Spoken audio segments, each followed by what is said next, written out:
Sir, ಇದು ಒಂದು ಪುರಾತನವಾದ ಬಿಲ್ಡಿಂಗ್ ಕಟ್ಟಡ. ಇದು ಹಳೆ ಕ್ಯಾಂಟೀನು. ಇದು ಸಾಮಾನ್ಯವಾಗಿ DC ಆಫೀಸ್ಗೆ ಬಂದವರು. ನಾನು ಯುವರಾಜಸ್ ಕಾಲೇಜಲ್ಲಿ ಓದುವಾಗ ಯುವರಾಜಸ್ ಕಾಲೇಜ್ಗೆ ಒಂದು ಕ್ಯಾಂಟೀನ್ ಇರಲಿಲ್ಲ. ಇಲ್ಲಿ ಬಂದು ಟೀ ಕುಡಿತಾ ಇದ್ವಿ. ಇದು ನಿಮ್ಮ ಪತ್ರಕರ್ತರು ಭಾಳ ಜನ ಸಿಗ್ತಾಯಿದ್ರು ಆಗಲೂ. ಟೀ ಮತ್ತು ಇಲ್ಲಿ ಬೋಂಡ ಪಕೋಡ ಭಾಳ ಚೆನ್ನಾಗಿರ್ತಾಯಿತ್ತು. ಕಾರಣಾಂತರದಿಂದ ಅದು ಮುಚ್ಚೋದ್ಮೇಲೆ ಈಗ ಯಾರಿಗೋ ಲೀಸಿಗೆ ಕೊಟ್ಟು ಇದನ್ನು ಹೋಟ್ಲ್ ಮಾಡ್ತಿದ್ದಾರಂತೆ. ಫಿಶ್ ಲ್ಯಾಂಡೋ ಏನೋ ಮಾಡ್ತಿದ್ದಾರಂತೆ. ಇದಿರೋ ಜಾಗ ಸುತ್ತಲೂ ಪಾರಂಪರಿಕ ಕಟ್ಟಡಗಳಿವೆ. ಒಂದು DC ಆಫೀಸು, ಸ್ವಲ್ಪ ಮುಂದೆ ಬಂದರೆ ಮಹಾರಾಜಾಸ್ ಜೂನಿಯರ್ ಕಾಲೇಜು, ಆ ಕಡೆಗೆ ಮಹಾರಾಣೀಸ್ ಕಾಲೇಜು, ನನ್ನ ಎಡಭಾಗ ಅಂದರೆ ಈ ಬಿಲ್ಡಿಂಗ್ ಹಿಂಭಾಗಕ್ಕೆ oriental research institute, Maharaja's college, Yuvaraja's college ಇದೆ. ಆಮೇಲೆ ಇಲ್ಲೇ ಒಂದು DC ಆಫೀಸ್ ಮುಂದೆ ಒಂದು ಲೋಹದ ಶಿಲ್ಪ ಇದೆ. ಅದು ಭಾಳ ಇಂಪಾರ್ಟೆಂಟ್. ಅದು ಯಾಕಂದರೆ ಈ ಜಾಗ ಎಲ್ಲ ಅವ್ರದ್ದೇ. ಅವರು ಜೇಮ್ಸ್ ಗಾರ್ಡನ್ ಅಂತ ಅವ್ರ ಹೆಸರು. ಈ ಜಾಗವೆಲ್ಲ ಮೈಸೂರು ನಗರ ಪಾಲಿಕೆಗೆ ಅವ್ರಿಗೆ ಕೊಟ್ಬಿಟ್ರು. ಮೈಸೂರಿಗೆ ಇಬ್ಬರು ಮಹನೀಯರು ಈ ಜಾಗವನ್ನು ನಮಗೆ ಕೊಟ್ಟವರು. ಒಬ್ಬರು ಇವರು, ಇನ್ನೊಬ್ಬರು ಕ್ರಾಫರ್ಡ್ ಅಂತ ಇಬ್ಬರು ಬ್ರದರ್ಸು. ಅವರು ಬಾಳುಪೇಟೆಯಲ್ಲಿದ್ದರು, ಚಿಕ್ಕಮಗಳೂರಲ್ಲಿ. ಹೋಗುವಾಗ 2 ಲಕ್ಷ ರೂಪಾಯಿ ದುಡ್ಡು ಕೊಟ್ಬಿಟ್ಟು ನಮ್ಮ ಹೆಸರಿನಲ್ಲಿ ಯೂನಿವರ್ಸಿಟಿಗೆ ಒಂದು ಬಿಲ್ಡಿಂಗ್ ಕಟ್ಕೊಳ್ಳಿ ಅಂದರು. 1965ನಲ್ಲಿ ಯೂನಿವರ್ಸಿಟಿ ಕ್ರಾಫರ್ಡ್ ಹಾಲ್ ಕಟ್ಟಿದ್ದು. ಸುತ್ತ 100 ಅಡಿ ಮೀಟ್ರಿನಲ್ಲಿ ಇವೆಲ್ಲ ಬರ್ತವೆ. 100 ಅಡಿ ಪಾರಂಪರಿಕ ಇದರ ಪ್ರಕಾರ 100 ಅಡಿ, 200 ಅಡಿ, 300 ಅಡಿ ಒಳಗಡೆ ಏನೂ ಕಟ್ಟಬಾರ್ದು ಅಂತಿದೆ. ಅಕಸ್ಮಾತ್ ಯಾವುದಾದ್ರು ಇದ್ದರೆ ರಿಪೇರಿ ಮಾಡ್ಕೊಳ್ಳೋದಕ್ಕೆ ಅವಕಾಶ ಇದೆ. ಹೆರಿಟೇಜ್ ಕಮಿಟಿಗೆ ತಂದಿದ್ದಾರೋ ಗೊತ್ತಿಲ್ಲ. ಯಾಕೆಂದರೆ ಹೆರಿಟೇಜ್ ಕಮಿಟಿ ಎಕ್ಸ್ಪರ್ಟ್ಸ್ ಯಾರೂ ಇಲ್ಲ, ಸರ್ಕಾರಿ ಅಧಿಕಾರಿಗಳೇ ಉಳ್ಕೊಂಡಿರೋದು. ಕೇಳದೆ ಬಂದು ಯಾವುದೂ ಇಲ್ಲದೆ, ನೋಟಿಫಿಕೇಷನ್ನು ಕೊಡದೆ ಯಾರಿಗೂ ತಕ್ಷಣ ಹೊಡೆದು ಹೋಟ್ಲು ಕಟ್ಟೋದಾದರೆ ಮೈಸೂರು ಏನಾಗ್ತಾಯಿದೆ? ಆ ಕಡೆಯಿಂದ ಟೂರಿಸಮ್ನವ್ರು ಅಟ್ಯಾಕ್ ಮಾಡ್ತಾರೆ, ಇನ್ಯಾರೋ ಬಂದು ಟಾಂಗಾ ಸ್ಟ್ಯಾಂಡ್ ಮಾಡ್ತೀವಿ ಅಂತಾರೆ. ಏನು ಬೇಕಾದರೂ ಕಟ್ಬೋದಾ ಮೈಸೂರಲ್ಲಿ? ಇವಾಗ ಯಾವುದೂ ಒಂದು ಇದು ಬೇಡವಾ? ನೀತಿ ನಿಯಮಗಳು ಬೇಡವಾ? ಭಾಳ ಮೈಸೂರಿಗೆ ತುಂಬ ಅಟ್ಯಾಕ್ ಮಾಡ್ತಾಯಿದ್ದಾರೆ ಈ ವಿಷಯಗಳಲ್ಲಿ. ಆದ್ದರಿಂದ ಇದನ್ನು ದಯವಿಟ್ಟು ಪಾರಂಪರಿಕ ಕಟ್ಟಡವಾಗಿ ಉಳಿಸ್ಕೋಬೇಕು. ಪ್ಲಸ್ 100 ಅಡಿಯ ಸುತ್ತಳತೆಯಲ್ಲೇ ಬರೋದ್ರಲ್ಲಿ ನಿಮ್ಮ ಸ್ವಲ್ಪ ಹಿಂಭಾಗಕ್ಕೆ ಹೋದರೆ ಅಲ್ಲಿ ನಮ್ಮ ಕೃಷ್ಣರಾಜ ಬುಲೆವಾರ್ಡ್ ರೋಡ್ ಇದೆ. ಅದು ಪಾರಂಪರಿಕ ರಸ್ತೆನೇ. ಸೊ ಎಲ್ಲ ಪಾರಂಪರಿಕ ಕಟ್ಟಡಗಳು ಇರುವಾಗ ಅದರ ಮಧ್ಯೆ ಇರೋದೊಂದು ಸಣ್ಣ ಕ್ಯಾಂಟೀನು, ಅದ್ರ ಮೇಲೆ ಯಾಕೆ ಕಂಡು ಬಂತು ಇವ್ರಿಗೆ? ಇದೇ ಥರ ಮೈಸೂರಲ್ಲಿ ಮಾಡ್ತಾ ಹೋದರೆ ಮೈಸೂರಿನ ಪರಂಪರೆ ಎಲ್ಲಿ ಉಳ್ಕೊಳ್ಳುತ್ತೆ? 2004ರಲ್ಲೇ ಮೈಸೂರನ್ನು ಪಾರಂಪರಿಕ ನಗರ ಅಂತ ಘೋಷಣೆ ಮಾಡಿದ್ರು. ಇವತ್ತಿಗೂ ಏನಾಗಿದೆ? ಅದೇ ಸ್ಥಿತಿನ ಉಳಿಸ್ಕೋಬೇಕು ತಾನೆ. ಎಲ್ಲ ಕಡೆಯಿಂದನೂ ಕಮರ್ಷಿಯಲ್ ಮಾಡಿ ಎಲ್ಲ ಯಾರು ಕೇಳಿದವ್ರಿಗೆ ಜಾಗ ಕೊಡ್ತಾಯಿದ್ರೆ ಮೈಸೂರು ಕತೆ ಏನಾಗಬೇಕು ಸರ್? ನಿಮ್ಮ ನಿಯಮ ಪ್ರಕಾರ ಮಾಡಿ. ಹೆರಿಟೇಜ್ ಎಷ್ಟಿದೆ ಆ ಜಾಗ ಬಿಟ್ಟು ಹೊರಗಡೆ ಏನಾರು ಮಾಡಿ. ಅಂದರೆ ಕೋರ್ ಏರಿಯಾ ಆಫ್ ಹೆರಿಟೇಜ್ ಅಂತ ಮಾರ್ಕ್ ಮಾಡಿದ್ದೀವಿ ನಾವೇ.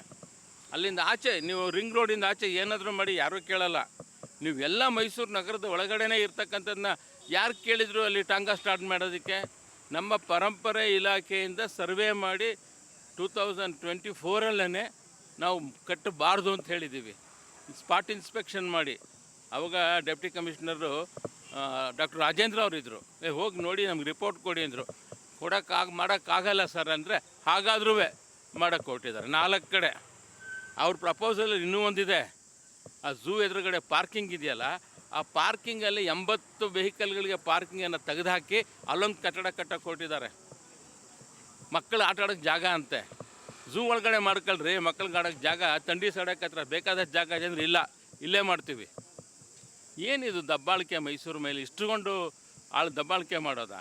ಇದು ಸರಿಯಲ್ಲ. ಪಾರಂಪರಿಕ ನಗರವನ್ನಾಗೇ ಉಳಿಸ್ಕೋಬೇಕಾದದ್ದು ನಮ್ಮ ಕರ್ತವ್ಯ, ಸರ್ಕಾರದ ಕರ್ತವ್ಯ, ಡೆಪ್ಟಿ ಕಮಿಷನರ್ ಕರ್ತವ್ಯ. ಅವರೇ ಅಧ್ಯಕ್ಷರು. ಇದಕ್ಕೆಲ್ಲ ಅವಕಾಶ ಕೊಡ್ತಾಯಿದ್ದಾರೆ. ಅದನ್ನ ಕೇಳ್ಪಟ್ಟೆ 4 ತಿಂಗಳಿಂದ ಬಂದು ಅವರೇ ಸರ್ವೆ ಮಾಡಿ ನೋಡ್ಕೊಂಡು ಹೋಗಿದ್ದಾರಂತೆ ಡೆಪ್ಟಿ ಕಮಿಷನರೇ. DC ಅವರೇನೆ. ಹೀಗಾದರೆ ಅಂತ ನಾನು ಮನವಿ ಕೊಟ್ಟಿಲ್ಲ. ಬೆಳಿಗ್ಗೆ ನನಗೆ 2-3 ಸೀನಿಯರ್ ಸಿಟಿಸನ್ಸು ಇಲ್ಲಿ ಬರೋ ಜನ ಎಲ್ಲ ಫೋನ್ ಮಾಡಿ ಹೇಳಿದ್ರು, ಸಾರ್ ನೋಡಿ ಒಳಗಡೆ. ತಕ್ಷಣ ಒಳಗಡೆ ಬಾಗಿಲು ಹಾಕ್ಬಿಟ್ಟಿದ್ದಾರೆ. ಒಳಗಿಂದ ಡೆಮಾಲಿಷನ್ ಶುರುವಾಗಿದೆ. ಇದು ತಪ್ಪು. ಈಗ ಸುತ್ತಲೂ ಗೋಡೆ ಕಟ್ತಾ ಇದ್ದಾರೆ, ಬ್ಯಾರಿಕೇಡ್ ಮಾಡಿಬಿಟ್ಟು ಯಾರೂ ಬರಬಾರ್ದು ಅಂತ. ಹೀಗಾದರೂ ಹೆಂಗೆ? ಭಾಳ ದೊಡ್ಡ ತಪ್ಪಾಗ್ತಾ ಇದೆ. ಇದನ್ನು ತಡಿಬೇಕು.